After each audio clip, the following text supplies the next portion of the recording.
I wasn't fuzzy on what I want to do, and I was very crystal clear. That's when I guess the ball started rolling, because you start to realize that it's not really, everything is happening to you, but you're kind of, you have to, it's your duty to go into it or not.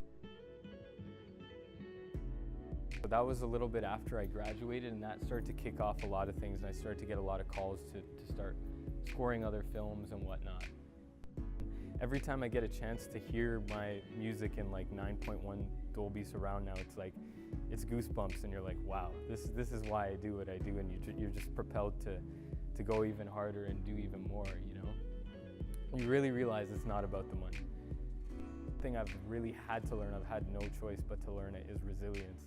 Because I'm showing you guys all my successes, and I post all my successes on my, you know, Instagram and Twitter and all that, and that's great, and that's glamorous and lavish, but the truth of the matter is most of the celebrities that we follow too, I deal with some of them, they go through a lot up here because there's a lot of failures and there's a ton of pressure.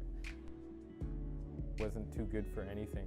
You know, I was like, okay, I'm just hungry and I want to get as much experience and as much under my belt as I can. Because the arts is definitely a portfolio business.